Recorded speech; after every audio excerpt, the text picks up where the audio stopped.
할렐루야. 자, 8월 15일입니다. 한국에는 광복절이죠. 78주년 맞은 우리 조국 대한민국의 나라가 회복된 광복절입니다.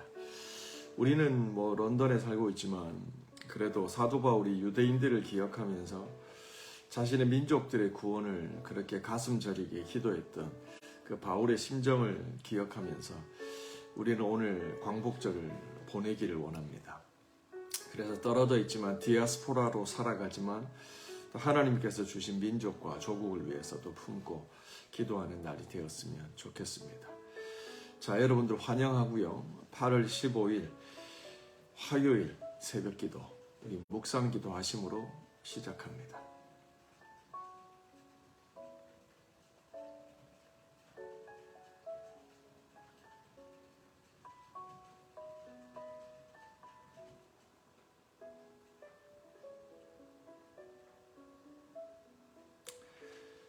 하나님 감사합니다. 사람이 떡으로만 사는 것이 아니라 하나님의 입에서 나오는 모든 말씀으로 저희가 삶을 고백합니다. 이 시간도 저희가 육신을 의지하여 육신대로 살면 반드시 죽을 것이지만 영으로 몸의 행실을 죽이면 살리라 하셨던 말씀처럼 저희가 육신의 피로를, 육신의 무거움을 다 버리고 우리들의 영의 말씀, 생명의 말씀 듣기를 원합니다. 하나님 이 시간도 임재하시고 말씀하여 주시옵소서. 예수님의 이름으로 기도합니다. 아멘. 아멘. 자, 오늘 하나님께서 주시는 말씀입니다. 사도행전 22장 1절부터 16절까지 말씀입니다. 형제들아, 내가 지금 여러분 앞에서 변명하는 말을 들으라. 그들이 그가 히브리 말로 말함을 듣고 더욱 조용한지라. 이어 말하되 나는 유대인으로서 길리기아 다소에서 났고 이 성에서 자라 가말리엘의 문화에서 우리 조상들의 율법에 엄한 교훈을 받았고 오늘 너희 모든 사람처럼 하나님에 대하여 열심히 있는 자라. 내가 이 돌을 박해하여 사람을 죽이기까지 하고 남녀를 결박하여 옥에 넘겼으니 이에 대제사장과 모든 장로들이 내 증인이라. 또 내가 그들에게 다메섹 형제들에게 가는 공문을 받아 가지고 거기 있는 자들도 결박하여 예루살렘으로 끌어다가 형벌받게 하려고 가더니 가는 중에 다메섹에 가까이 갔을 때 오정이 되어 호련히 하늘로부터 큰 빛이 나를 둘러 비치매 내가 땅에 엎드려졌으니 소리를 들으니 소리가 있어 가로되 사울아 사울아 내가 왜 나를 박해하느냐 하시거늘 내가 대답하되 주님 누구시니까 하니 이르시되 나는 내가 박해하는 나사렛 예수라 하시더라. 나와 함께 있는 사람들이 빛은 보면서도 나에게 말씀하시는 이의 소리는 듣지 못하더라. 내가 이르되 주님 무엇을 하리이까? 주께서 이르시되 일어나 다메섹으로 들어가라. 내가 해야 할 모든 것을 거기서 누가 이르리라 하시거늘 나는 그 빛의 광채로 말미암아 볼 수 없게 되었으므로 나와 함께 있는 사람들의 손에 끌려 다메섹에 들어갔노라. 율법에 따라 경건한 사람으로 거기 사는 모든 유대인들에게 칭찬을 듣는 아나니아라 하는 이가 내게 와 곁에 서서 말하되 형제 사울아 다시 보라 하거늘 즉시 그를 쳐다보았노라. 그가 또 이르되 우리 조상들의 하나님이 너를 택하시고 너로 하여금 자기 뜻을 알게 하시며 그 의인을 보게 하시고 그 입에서 나오는 음성을 듣게 하셨으니 내가 그를 위하여 모든 사람 앞에서 내가 보고 들은 것에 대하여 증인이 되리라. 이제는 왜 주저하느냐? 일어나 주의 이름을 불러 세례를 받고 너의 죄를 씻으라 하더라. 아멘. 살아계신 하나님의 말씀입니다. 우리 한 5분 정도 묵상합니다.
하겠습니다.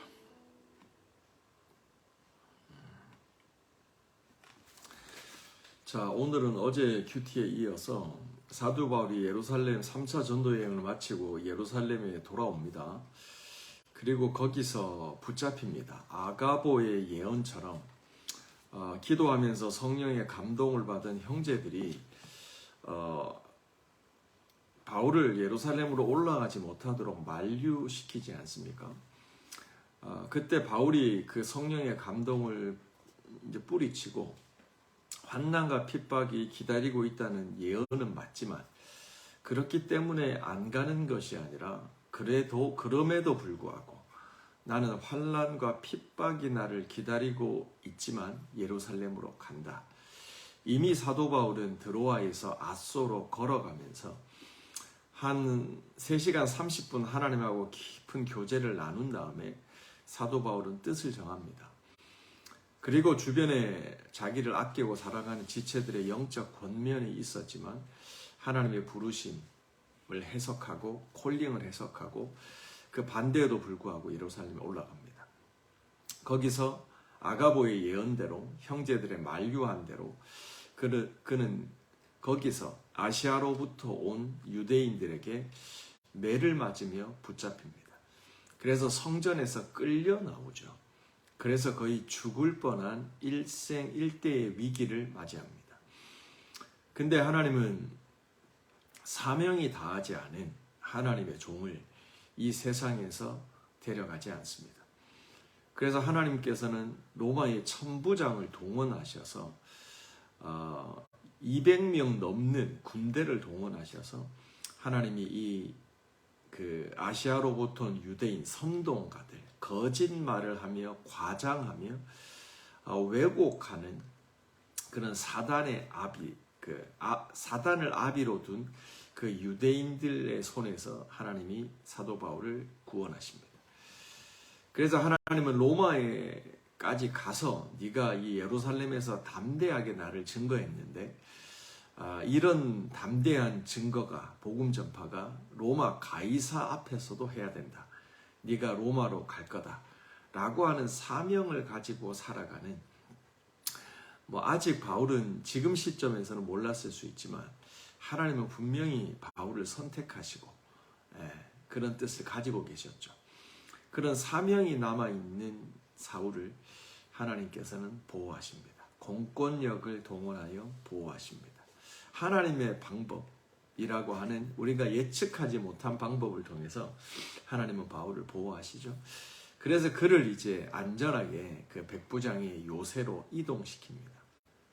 근데 그 무리들에게 얻어맞아가지고 정신이 없는 상황적으로나 개인적으로나 신체적으로 정신이 없는 사도 바울이 이제 군대에 이끌려가면서 이 천부장에게 부탁을 하잖아요. 나에게 말할 기회를 좀 줄 수 있느냐. 그래서 이제 그 자기를 쳤던, 자기를 붙잡았던 그 아시아에서 온 유대인들과 선동에 속았던 그 예루살렘의 유대인들을 대상으로 이제 입을 엽니다. 입을 엽니다. 어제 말한 것처럼 오늘 본문 내용을 쭉 보면 사도 바울은 자신을 변명하는 그 거짓말에 대해서 그거는 사실이 아니고 이거는 사실이야 라고 하는 자기 신상에 대한 구차한 변명. 내가 그 에베소에서 드로비모를 데려온 것은 사실인데 그를 데리고 성전에 들어간 건 아니야. 이방인의 뜰을 넘어서 죽을 죄를 범한 건 아니야. 나는 사실 유대인들 너희들을 비방한 적이 없어. 왜냐하면 내가 유대인이기 때문이야. 내가 하나님의 성전을 비방한 적이 없어. 라고 하면서 자신에게 대한 그런 거짓말들을 사사로이 변명하지 않습니다. 그는 이 힘겹게 얻은 시간에 오늘 말씀을 쭉 보시면 자신의 삶에 하나님이 어떻게 역사했는지 복음을 증거합니다. 그렇죠. 그리고 이제 그 복음을 증거하는 내용이 이제 내일 쭉 이어가다가 이제 그 끝까지 복음을 증거하지 못하고 유대인들이 이제 방해하는 내용이 나오죠. 그래서 오늘 큐티 본문은 바울이 유대인들을 대상으로 했던 그 복음 전파의 내용입니다. 그 내용을 쭉 보면서 우리가 한 두어 가지 시간이 허락하는 만큼만 좀 살펴보기를 원합니다. 1절입니다. 부형들아, 내가 지금 여러분 앞에서 변명하는 말을 들으라. 여기서 부형들이라고 하는 말은 여러분이 영어 성경에 보시면 알겠지만 brothers and fathers, 그러니까 자기 또래의 유대인 형제들도 있고 자기보다 더 먼저 예수님을 믿었던 아버지 또래의 유대인들이 같이 있는 거예요. 그래서 부형들아 이렇게 부르는 거죠. 여기서 일단 1절에서부터 우리는 로마서 9장에도 나오지만 사도 바울이 자기 민족을 사랑했다는 걸 알 수 있어요. 그냥 나도 옛날에 그랬는데 너희는 아직까지 그러고 있냐. 종교에는 구원이 없는 거야. 예수님으로 말미암아 구원받는 거야. 은혜를 모르는 것들 이러면서 자신의 과거를 부정해버리는, 여전히 어둠 가운데 있는 사람들에 대한 사랑이라고는 1도 없는, 그래서 어떻게 해서 예수 믿어서 이제는 구원받았다는 그 영적 교만함, 그래서 불신자들, 아직 어둠에 있는 자들에 대한 긍휼과 사랑의 마음은 없이 있는 그런 냉한 보이스가 아닙니다. 그는 자신의 민족들에 대한 불타는 사랑을 가지고 있었죠. 모세도 그랬지 않습니까? 이스라엘 백성이 하나님 앞에 그 금송아지 만들고 춤추면서 우상숭배에 빠져서 하나님을 형상화하는 죄를 시내산 밑에서 범하고 있을 때 하나님께 십계명 받아서 내려오는 모세가 하나님의 분노를 느끼잖아요. 그래서 십계명 던지면서 하나님 분노를 하죠. 그리고 그 한바탕 사건이 있은 다음에 하나님께서도 역시 모세를 통해서 하나님의 분노가 전달됐기 때문에 하나님께서 그들을 쓸어버리겠다. 내가 다시 시작하겠다. 라고 얘기를 하죠. 그때 모세가 어떻게 하죠? 그래요, 하나님. 다시 시작하세요. 저도 그렇게 생각해요. 그렇게 안 하죠. 중보자로 모세가 나옵니다. 하나님, 우리에게 약속하신 그 가나안 땅에 이 백성을 살려서 데리고 들어가시되 하나님이 함께 가셔야 됩니다. 그들을 살려서 그들만 몸이 가나안 땅에 들어간다고 그게 무슨 약속의 성취요 구원입니까? 하나님이 함께 가셔야 됩니다. 라고 하면서 하나님을 설득하죠. 결국 이스라엘 백성 자기 민족을 심판에서 건져내는 겁니다. 이 일을 위해서 자기를 이름을 생명책에서 지워달라고 라고 하나님하고 심각하게 대화를 나누죠. 그 저변에는 무슨 생각이 있는 거예요? 자기 민족 유대인에 대한 사랑이 있는 거예요. 사랑하는 성도 여러분, 오늘 말씀드린 것처럼 우리 78주년 맞는 광복절입니다. 하나님께서 우리 조국 대한민국을 얼마나 사랑하시는지를 우리가 알아야 됩니다. 여러분이 얼마나 우리 조국 대한민국의 건국과 시작에 대해서 알고 계신지 모르겠지만 우리나라의 독립운동을 했던 사람들의 상당수가 기독교인들입니다. 우리나라의 첫 번째 대통령 이승만 대통령 자체가 굉장히 신실한 기독교입니다. 정치적으로 그분을 해석하는 건 다른 문제지만 그러나 하나님 앞에 나라를 세울 때 하나님께서는 우리나라에 하나님을 신실히 믿는 사람을 첫 번째 대통령으로 세우고 그 독립운동가 33인 대부분이 신실한 기독교인들이었습니다. 그렇게 세워진 그렇게 건국된 나라가 조국 대한민국입니다. 그런데 어떻습니까? 2023년 8월 15일을 맞이하는 우리들에게 있어서 조국 대한민국은 어떤 나라로 들려지고 보여지고 있습니까? 더 이상 마약의 청정국이 아닙니다. 젊은이들이 결혼을 하지 않아서 출산율이 0.78이 아니라 그 이하로 떨어져 가고 있고요. 성경적인 가정의 가치관을 잃어버리고 젊은이들이 자기들의 삶을 욜로 하세요. 한 번 사는 삶이라고 인조해야 합니다. 그리고 자녀를 낳아서 자녀들에게 희생하는 것이 싫어서 결혼을 안 합니다. 그런 문화, 물질적인 것이 팽배합니다. 감각적인 것이 평배합니다. 하나님의 뜻과 하나님의 원하심을 따라 살지 않고 이제는 육신의 만족, 내 개인의 쾌락과 물질이 주는 그 달콤함에 빠져서 희생이라고는 일도 하지 않는 그런 육체적이고 감각적인 그런 나라가 되어져 버렸습니다. 요번에도 여러분들 그 한국 뉴스 보시면 그 전 세계 보이스카우트들이 모이는 뭐 잼버리 대회가 있었잖아요. 그러니까 여러 가지 우여곡절이 있었는데 마지막으로 이제 그 떠나는 그 전국의 젊은 10대들 보이스카우트들이 한국을 다시 오고 싶다. 한국에서 다시 살고 싶다. 뭐 이런 얘기들 하면서 떠났잖아요. 근데 거기에는 여러 가지 이유가 포함되어 있겠지만 왜 그랬겠어요?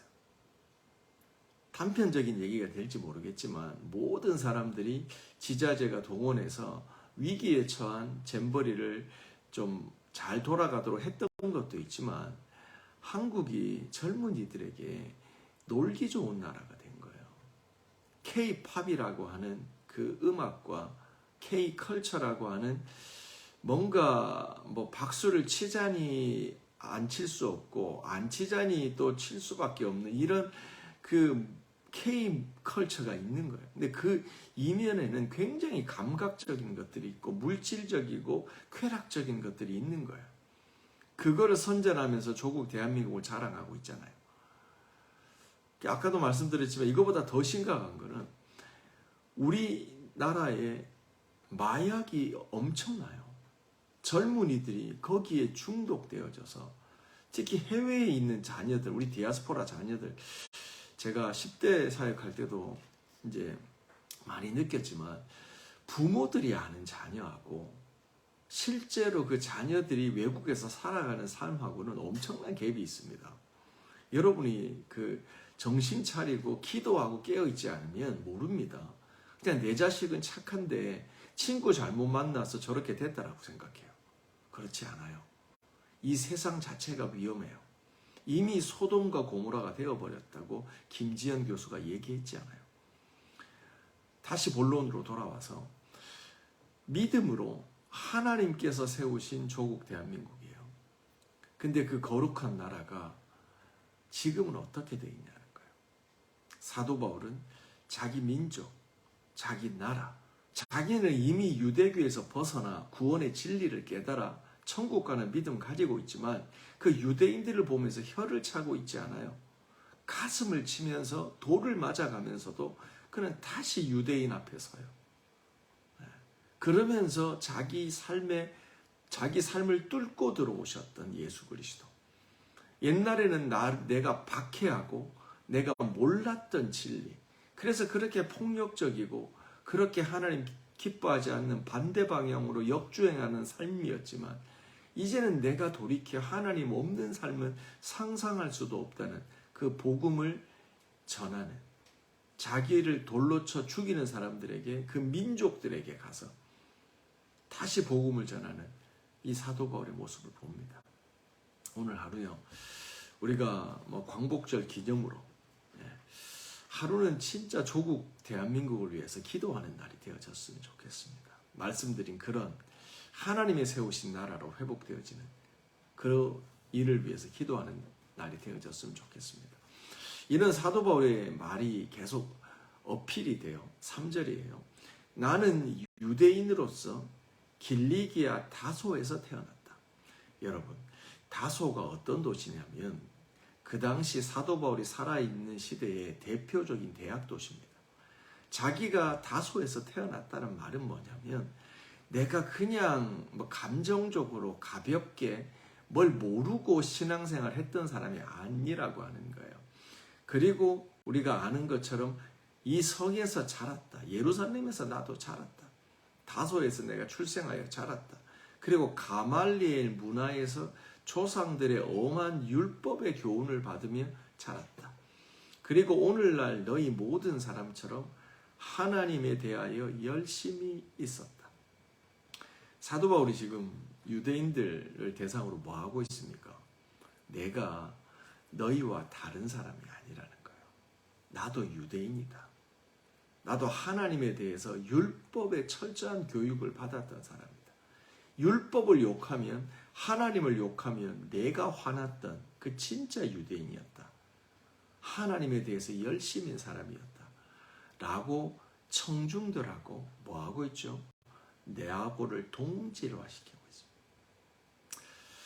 우리가요, 복음을 전할 때 하나님의 증인으로 살아갈 때 중요한 게 뭐냐면 세상하고 나를 차별화시키기 이전에 그들과 우리가 같다라는 느낌과 그 동일한 하나님의 은혜가 빠지면 똑같은 죄인인 것, 하나님의 성령의 역사가 빠지면 나는 진짜 악한 존재라는 것을 알아야 돼요. 그리고 그런 공감을 이루는 게 되게 중요해요. 나는 건진받았고 너희는 여전히 진흙탕 가운데 있는 개돼지야, 이런 말이 아닌 거예요. 그런 스스로 차별화시키는 게 아니고 하나님의 은혜를 드러내고 우리는 같은 자였다는 거예요. 제가 아침에 이 말씀 묵상하면서 하나님에 대하여 열심이 있다, 이 말씀을 한번 생각해 봤어요. 여러분, 하나님에 대해서 열심이 있으시죠? 아멘이신가요? 하나님에 대해서 열심히 있어야 돼요. 사도 바울은 그랬어요. 유대인들도 그랬어요. 이걸 쉽게 얘기하면 종교심이 있는 거예요. 뭔가 일이 하나 우리들의 삶에서 잘 되다가 잘 안 되는 거예요. 그러면 세상 사람들은 뭐라고 생각해요? 아, 재수 없어, 이런단 말이에요. It's bad luck 이라고 해요. 근데 하나님에 대해서 열심히 있는, 종교심이 있는 사람들은 하나님을 전제로 생각해요. 내가 뭐 잘못했나? 내가 하나님의 뜻대로 살지 않나? 이런 생각을 해요. 이게 종교심이에요. 이런 것들은 신앙이 어느 정도 유익해요. 그래서 하나님에 대해서 열심이 없는 사람보다 열심이 있는 게 좋아요. 종교심이 있는 게 좋아요. 막연하게 하늘을 두려워할 줄 아는 게 좋아요. 그래야 삶을 막 살지 않는 거예요. 그런데 우리가 기억할 건 뭐냐면 하나님에 대한 열심만으로는 그 영혼이 변하지 않는다는 거예요. 사도 바울이 하나님에 대해서 열심히 있을 때 그가 뭐 했어요? 예수 믿는 사람을 잡아 가뒀잖아요. 스데반이 돌에 맞아 죽어갈 때 그는 그 자리에서 증인이 됐어요. 지금 사도 바울의 설교를 듣고 있는 유대인들도 어때요? 바울과 똑같이 하나님에 대해서 열심히 있는 사람이에요. 근데 그들은 뭐 해요? 돌을 가지고 바울을 붙잡고 성전에서 끌어내서 바울을 돌로 치는 거예요. 종교적 열심은요, 잘해봤자 사람을 핍박하고 사람을 붙잡아 때리고 폭력을 가하고 하나님이 기뻐하지 않는 삶으로 살아가는 그 이상은 못 해내는 거예요. 이게 종교의 한계인 거예요. 그런데 성령이 충만하고 하나님의 은혜 안에서 바울처럼 변화되잖아요. 육적인 눈을 뜨고 살아면서 시시비비는 가리면서 저가 아닌데 라고 자신의 의를 자랑하며 살던 바울은 증인으로 폭행을 행하면서 살인을 종교의 이름으로 살인하는 걸 묵과하며 살았지만, 핍박을 하면서 살았지만, 그가 예수를 믿고 성령의 능력 아래 변화된 다음에 그는 어떤 사람으로 변화되어 있어요?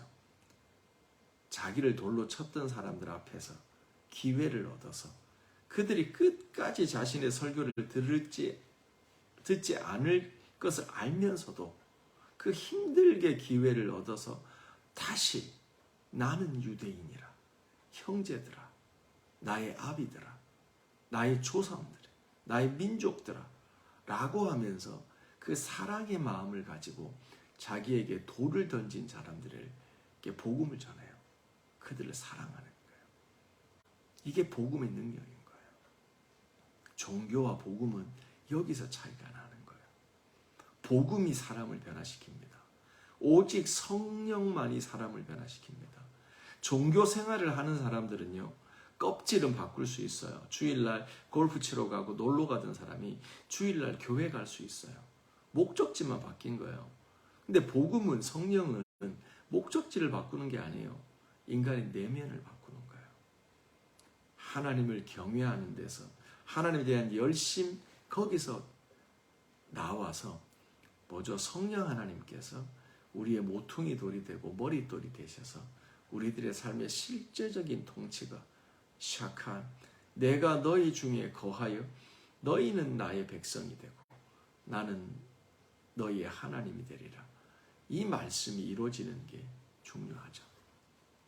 아멘이시죠? 그래서 오늘 하루 살아가면서 우리가 하나님에 대해서 진짜 열심히 있어야 돼요. 하지만 그 열심 플러스 알파 뭐죠? 성령의 역사가 있어요. 복음을 온전히 믿고 우리들의 내면에 하나님의 통치가 있어야 된다는 거예요. 그것을 위해서 기도하는 저와 여러분 되시기 바랍니다. 하나만 더 나누고 기도할게요. 사도 바울이 이렇게 자기 이야기를 시작합니다. 4절입니다. 내가 이 돌을 박해하여 사람을 죽이게까지 하고 남녀를 결박하여 감옥에 넘겼더니 이에 대제사장과 모든 장로들이 내 증인이다 라는 말을 하죠. 그러면서 자기가 다메섹 도상에서 그 빛 가운데 12시쯤 됐잖아요. 정오, 영어 성경에 보면 눈이라고 돼 있죠. 12시, 1시쯤 됐겠죠. 그때 하늘로부터 호련히 빛난 빛이 사도 바울의 무리들 가운데 임하잖아요. 그래서 거기에 함께하는 모든 사람들이 그 빛에 놀래요. 근데 그 빛 가운데서 하나님께서 바울에게만 말씀하십니다. 바울에게만. 9절 말씀이에요. 나와 함께 있는 사람들이 빛은 보면서도 나에게 말씀하시는 이에 소리는 듣지 못하더라. 10절 내가 이르되 주님 무엇을 하리이까? 주께서 이르시되 일어나 다메섹으로 들어가라. 내가 해야 할 모든 것을 어떤 사람이 너에게 말하여 줄 것이다. 아나니아가 말하여 줄 것이다. 아멘. 자, 두 번째 이제 오늘 나누는 포인트가 이겁니다. 다메섹으로 예수 믿는 사람들을 잡아서 핍박하려고 갑니다. 근데 하나님의 하늘로부터 12시쯤에 난 12시에 빛을 비춥니다. 그래서 동행하는 모든 무리가 그 빛에 놀라서 쓰러집니다. 그 빛을 봅니다. 그런데 사도 바울에게만 하늘의 음성이, 주의 음성이 들립니다. 사울아 사울아 내가 어찌하여 나를 핍박하느냐? 나는 내가 핍박하는 나사렛 예수다 라고 하는 음성이 들리는 거예요. 사랑하는 성도 여러분, 오늘 하루 살아가면서도요, 우리가 모든 사람하고 똑같이 일상을 살아갑니다. 말씀도 봅니다. 예배도 드립니다. 그런데 내게만 들려지는 주의 음성이 있느냐는 거예요. 말씀은 보는데 함께 예배는 하는데 내게 주시는 하나님의 퍼스널한 보이스가 없어요. 사도 바울은 함께 빛은 보고 쓰러지는데 그 가운데 예수님의 음성을 듣는 거예요. 제가 주일날 말씀드렸죠. 이거는 기도해야 들리는 거예요. 성령의 임재 가운데 fellowship in spirit 해야 들리는 보이스예요. 이것이 종교에서 복음으로 우리를 전환시키는 거예요. 이 음성이 들려지고 이 주의 말씀이 깨달아져야 우리는 순종과 불순종의 스테이지로 들어가는 거예요. 그리고 순종을 선택함으로 믿음을 인조이하는 단계로 들어가는 거예요. 이런 삶 살아가시는 저와 여러분 되시기를 바랍니다. 자, 우리 기도합시다. 시간이 됐네요. 이 말씀 기억하면서 기도하고요. 우리 교회 지체들 위해서 저희가 기도합시다. 우리 교회 기도 제목 위해서 기도하고 교회를 위해서 기도합시다. 여러분이 아시는 것처럼 사도 바울은 예수님을 만난 적이 없습니다. 살아있을 때 육신으로. 근데 하나님께서, 부활하신 주님께서 이 다메섹 도상에서 빛 가운데 바울을 만나시잖아요. 그러면서 뭐라 그래요? 사울아 사울아 네가 어찌하여 나를 핍박하느냐? 바울이 황당하죠. 내가 예수를 만난 적이 있어야 예수를 핍박하죠. 근데 예수님이 뭐라 그래요? 그의 삶 가운데 예수님께서 뭘 깨닫게 해주세요? 그렇구나. 내가 예수를 핍박한 것이 다른 게 아니라 예수 믿는 자를 핍박한 거구나. 예수 믿는 자들로 하여금 그 길로, 믿음의 길로 가지 못하도록 내가 회방했구나. 사랑하는 성도 여러분, 우리가 예수님을 믿도록 디딤돌이 되고 통로가 되어져야지 우리가 걸림돌이 되면 안 됩니다. 수많은 사람들이 예수님께로 오고 복음을 듣고 오려고 하는데 너같이 예수 믿으면 난 예수 안 믿을래 라고 하는 저항, 걸림돌이 되면 안 됩니다. 두려운 말입니다. 오늘 하루 런던 열방교회가 이 구원의 디딤돌이 되어지기 원하고 속한 개인과 가정과 일터가 주님의 복음이 전파되는데 디딤돌이 되어질 수 있도록 기도합시다. 선포하며 나갑시다. 그래서 아나니아처럼 주변에 어려워하는 지체들에게 나아가서 기도해주고 그들을 예수님께로 인도하는 저와 여러분 되시기 바랍니다. 우리 같이 말씀 기억하며 기도합니다. 하나님 감사합니다. 하나님 이 아침도 주님 의지하고 하나님 말씀 앞에 섭니다. 하나님 우리가 하나님에 대하여 열심은 있을지 모르나 이 새벽에 나와서 하나님 이 말씀을 기억하며 들으면서 우리는 하나님에 대해서 열심을 가진 자일 수 있으나 오히려 하나님 주님의 도를 박해하고 예수님을 핍박하고 하나님의 백성들로 하여금 그 믿음의 길, 십자가의 길을 가지 못하도록 하는 그런 십자가의 회방꾼은 아닌지요. 하나님 우리 안에 주의 사랑을 주시고 아버지 조국 대한민국 위하여 충고할 수 있는 마음을 주시고 참으로 다음 세대가 하나님 앞에 온전히 믿음 가운데 설 수 있도록 오늘도 기도하며 그들에게 부지런히 말씀을 가르치고 아니 그 이전에 우리가 믿음으로 먼저 살아낼 수 있는 그 복음의 능력으로 살아가는 성령의 임재 아래 살아가는 삶이 될 수 있도록 성령 하나님 역사하여 주옵소서. 하나님 우리 안에 믿음을 주시고 오늘도 하나님 사도 바울이 그 빛 가운데 들었던 말씀 사람들은 듣지 못하나 바울만 들었던 말씀 아버지 그 주의 음성 듣기를 원합니다. 오늘도 한 명 한 명에게 말씀하여 주세요. 성령께서 교회들에게 하시는 말씀을 들을지어다. 오늘도 하나님 교회 런던 열방교회에 속한 모든 자들이 세상은 듣지 못하는 그 주님의 목소리 아버지 속한 개인과 가정과 일터 가운데 하나님 말씀하여 주세요. 오늘도 주의 음성 듣게 하여 주세요. 듣고 순종과 불순종의 스테이지로 들어갑니다. 그리고 믿음으로 순종을 선택하는 삶이 되어지도록 성령 하나님 역사하여 주시옵소서. 주님 감사합니다. 하나님 감사합니다.